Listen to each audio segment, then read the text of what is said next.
Yeah, so am I audible now? Yes, Yes, doctor, you are doctor, you are audible. audible. You can start. Able to see the screen right now? Dr. Soumya, I'm unable to see the slides. Dear Dear participants, participants, please refer. Can you see the slide? is it Is it visible? visible? Yes, yes, Is it we Yes, can visible for see. you, sir? yes, Yes, yes, yes. yes. Okay, thank Okay, you. thank you, thank you. Okay, so now we are going to learn about long-term consequences of unsafe food. To begin with, I would like to tell you first about what unsafe food is. What is the definition of unsafe food? I hope everyone is comfortable with the English medium, right? Yeah, Yes, doctor on the telephone. Thank yes, you. yes, yes, yes, I yes, yes, expect an yes, yes, interactive yes. session from the kids. But If you have any Robert, doubts, you can ask in between. So, unsafe food can range from anything, from what your mom makes, but it's not kept at the right temperature, it is stale, or if it is cross contaminated with some sort of bacteria because the utensils are not cleaned properly, unsafe storage temperatures and storage regions. It could be because of a vegetable or a fruit that is not washed before eating well. So, raw foods should be cleaned really well. Hygiene of the area that the food is stored, all these are important in making the food safe. But when you think of unsafe food, also comes the idea of chemicals in food, right? We are very much concerned about the preservatives, the additives, the Yeah. emulsifying agents, etc., that are there in the food, and the habits related to food. How many times you eat in a day, what quantities you eat, what is the content of the food that you eat, and whether you're overeating or undereating or malnourished. So, all these make the food unsafe due to various reasons, and we all know about most of these things, and the acute complications of unsafe food are also very commonly known to us. See, we don't go to random hotels or tattagadas and all, and we are worried whether food poisoning will happen. We are worried to eat shawarma. Recently, so many incidents of food poisoning have happened with it. There has been nausea, vomiting, loose stools. Sometimes we are very careful about handling seafood and eating it from outside. We don't eat non-veg from outside because we think seafoods and non-veg and all can cause allergy. These things are known. Also, we know that certain types of grilled food and things like sauces and chemicals can be associated with cancer. So these are the acute complications that we already know about, right?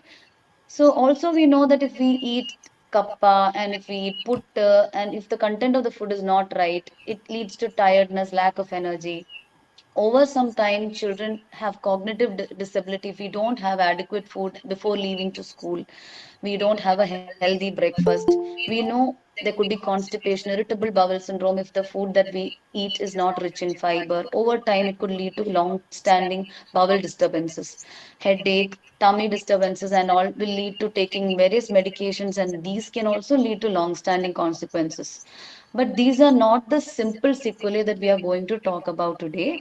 There are much beyond these that we should know, that your food habits of today, this year, the next year could lead to, in the next 5 years, 10 years, 15 years, to your next generation, etc. That is what is the discussion of today's, the priority discussions of today. Am I on slide showing long-term sequelae, Dr. Soumya? Yes, doctor. Yes, Yes, doctor, you doctor, are. you are in that slide. Yeah. So the high priority areas of discussion today will be from overeating to unbalanced diet, how a balanced diet is described and how unbalanced diet is usually in our, especially in Indian setting.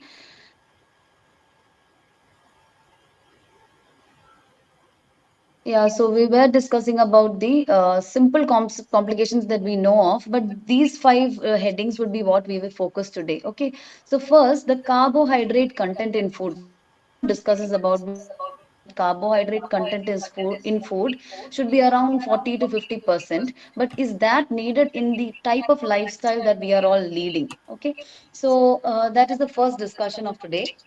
What are the carbohydrates that we most importantly eat? They are the cereals, right? So, our food industry, our basically is running currently on a lot of cultivation, which is now mostly industrialized, right? So children earlier, the human, the Adimanav, the early human, we used to have a lot of manual labor in cultivating food, and that energy that we used would be replaced by the carbohydrate that we eat, right? And the main carbohydrates that we used to consume was the tubers, the fibers from the underground, etc. Okay, so now we are able to produce cereals at a very large scale. Okay, it is industrialized and factories are bringing up a lot of processed cereals. So whole fibers and grains are okay in small quantities, but refined rice, rice powder, wheat powder, maida, and all these refined sugars are adding to the carbohydrate load of our diet.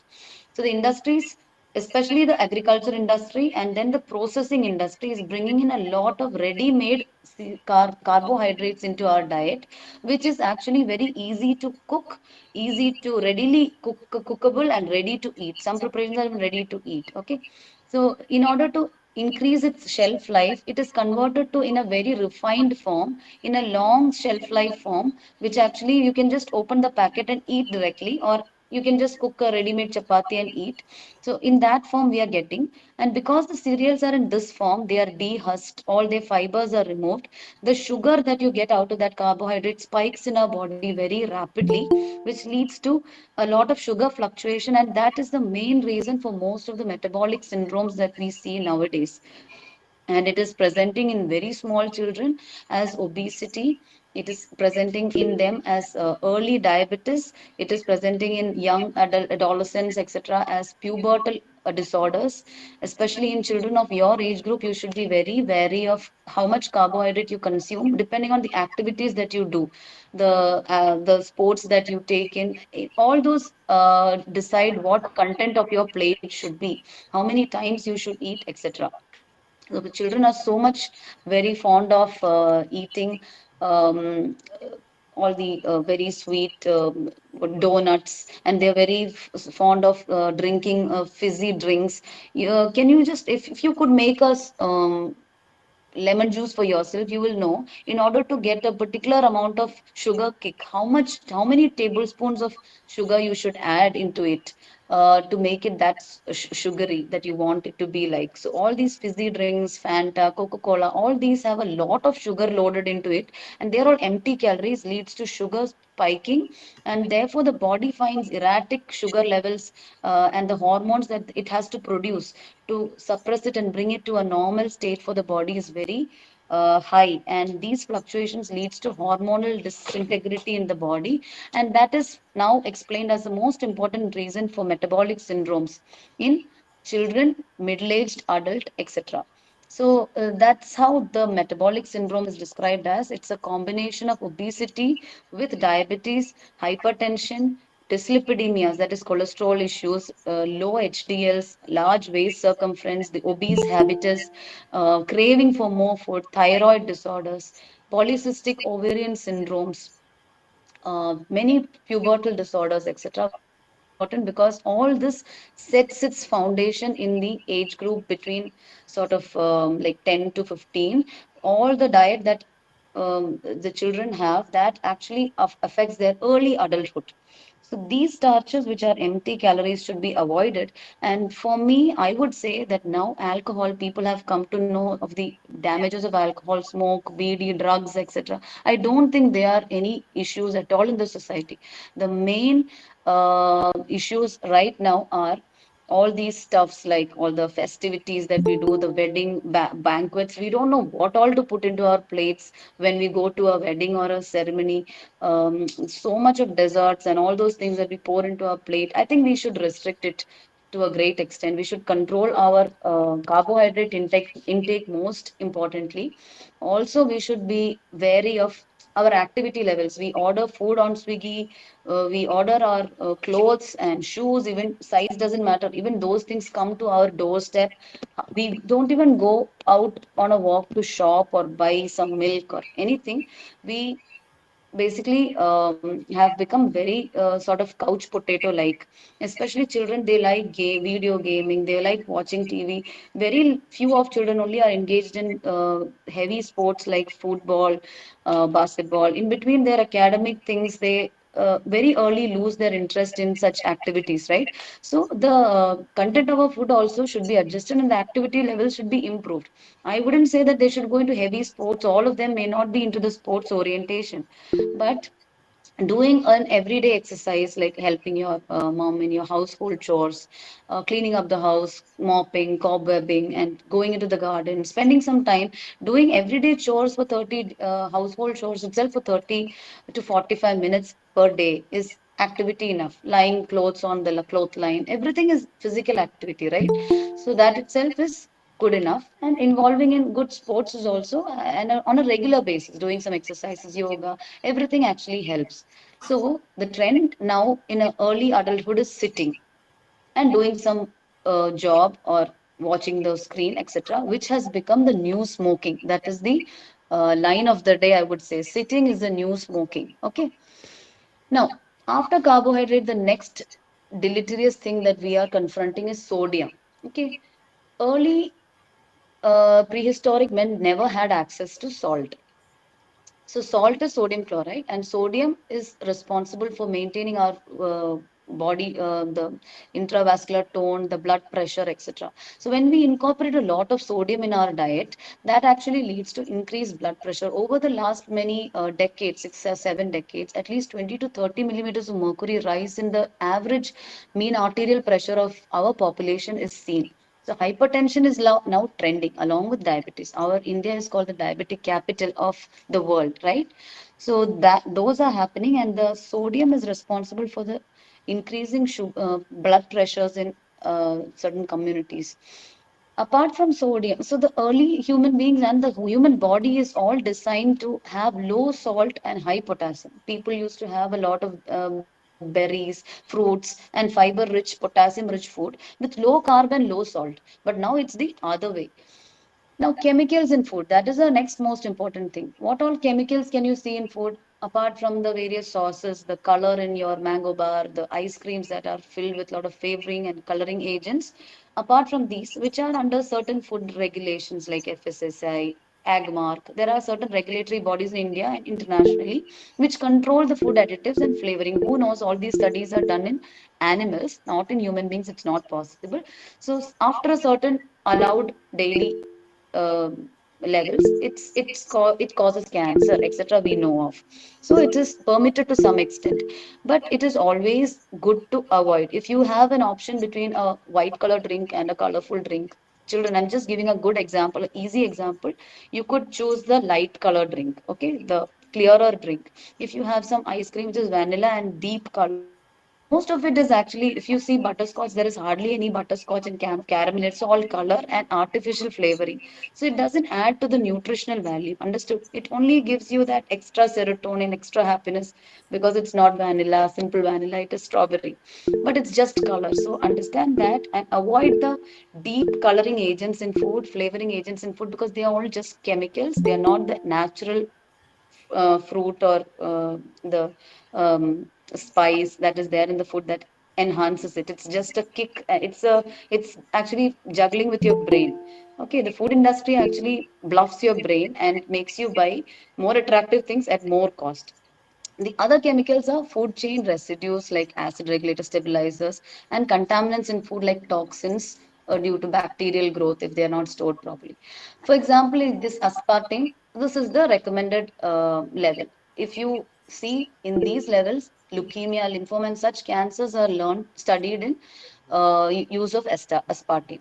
Then there are packing materials. When you pack food, you use some safe foils, aluminum foils, or paper, even newspaper, right? So there are a lot of mechanisms like migration, leaching, etc., and BPA in plastic, and the glass epoxides. If you are storing pickles and all in glass containers, ink in the newspapers. All these can leach into the food, and beyond a tolerable daily, they can cause cancers and problems with hormonal effects of the mammary gland, breast cancer, reproductive system, and again metabolic syndrome. So these have to be very taken care of. What you store the food in, what kind of tiffin boxes you carry. Okay, so then the next important thing is junk food. So all this put together, what gives you too much calories, empty calories, which is low in proteins and nutritional value, So low in fiber, high in salt. You know, what is attractive part of finger chips and what is attractive part of Lays?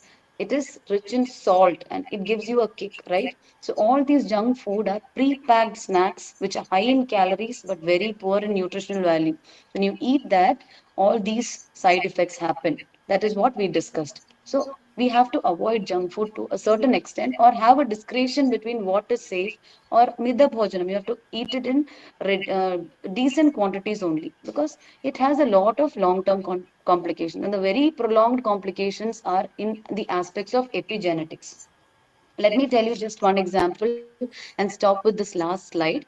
So, what is epigenetics? Let me give you an example of a girl who is finished school like 12th standard and going to college, just a random 9th to 12th standard girl.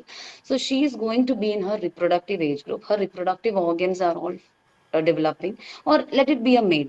Okay, so the ovum and the sperm and all that is developing in their body has certain genetic material in it. Okay, so when you consume unsafe food, it actually causes alteration in the genetic material, the DNA of these ovum and the sperm. And finally, when they are in their reproductive age group and when they give birth to a child later on, the epigenetic changes that have happened, like the chemicals can cause methylation, acetylation, histone demethylation, etc.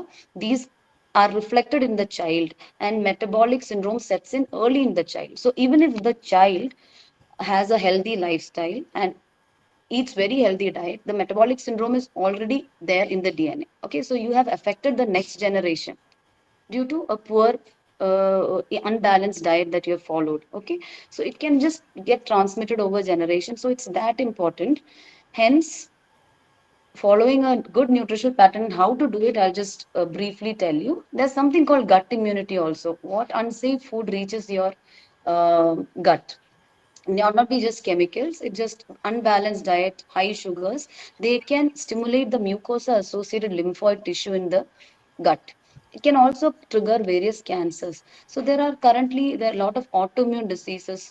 Around COVID, there were a lot of surprising diseases, idiopathic conditions, which means there is no reason. They are all primarily now attributed to a lot of gut brain axis related immunity problems. So what goes into your gut is so important. അപ്പൊ ഞാൻ നേരത്തെ പറഞ്ഞ പോലെ അധികമായാൽ അമൃതം വിഷം. To a certain limit you can eat. I would not say don't eat bread, don't eat cake, don't share your cake on your birthday party. If some friend's birthday is happening, you cannot absolutely say no to a piece of cake, right? That will be very ill behaved also. So you can take in very small quantities. Okay, so the most important thing is to Excuse stay me, active. doctor. Yes. Which should be the slide I have to share. If now I am on the Exercise slide, and morning walk. Exercise alcohol and morning walk. smoking, That's that right. slide. Yeah. Is that Is the that one? the right slide? Exercise and morning walk. Okay. Okay. Whatever physical activity you like. Is it yoga? Is it going for a walk with your parents? Is it going on a trekking or some sport or just helping around in the house? All these are good physical activities, but be active. Okay. The next thing is introduce a lot of your favorite vegetables and fruits in your diet, and also healthy dairy proteins. Also, fish and meat in curry preparations would be better rather than deep fried ones. Then drink a lot of water. 6 to 8 glasses of water will be what at your age you would need to drink. At least 6 glasses of water per day. And Thank you. so the next is preparation of a diet chart. As I said, the summary is use low carbs, low salt. Okay, try not to add that extra pinch of salt in your rice. Less of finger chips and less of the fries, lays, etc. Use fiber, that is orange, all those fruits, watermelon, whatever you can introduce, whatever is your favorite fruit and veg, cucumber, etc. High in potassium. So banana is a very rich source of potassium. Coconut water, dates, all these are healthy source of potassium. So follow a balanced diet, less fat, adequate water, dairy proteins, and be determined to do this all through your life.